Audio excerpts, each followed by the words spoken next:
lahat ng aming mga napag-usapan, Panginoon, lahat ng mga naganap ng ngalan ng Jesus. At ikaw may takda ng araw na ito, Panginoon, para po sa iyong mga lingkod, O Diyos, na kami ay patuloy na magamit mo at magkaisa, Panginoon, para sa iyong kaluwalhatian.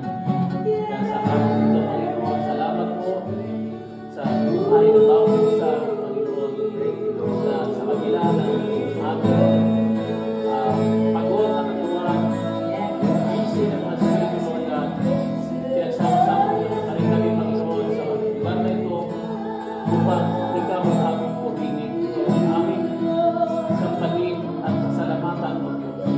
Kaya sa ganyan araw ito, patuloy ka po na pumilo sa ating buhay, sa aming mga ministry, Lord God, at sa aming mga pamilya, Panginoon.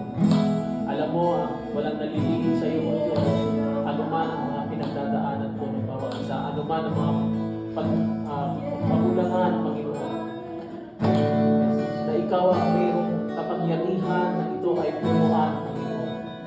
Kaya patuloy po kami nananampalataya ng Diyos na kami ay hindi mo iniwan, hindi mo kami pababayaan.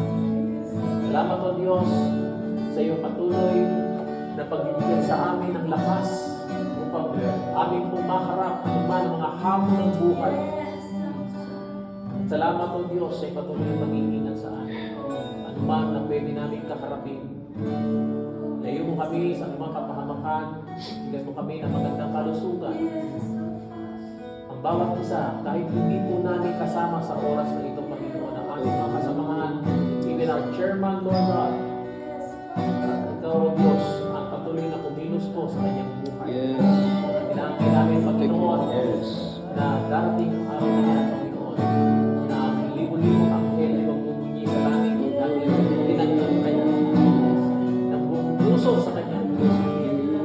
Salamat po, Diyos, na bibigyan mo siya ng magandang kalusugan at patuloy na ayos sa pangangatawan, Panginoon. Lalo na sa kanyang ginagawa, Panginoon, ng mga transaction, proseso, ng mga papel, Lord God.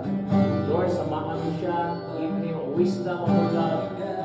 At ikaw, O Diyos, ang kumilos, Panginoon, sa lahat ng ito, O Diyos.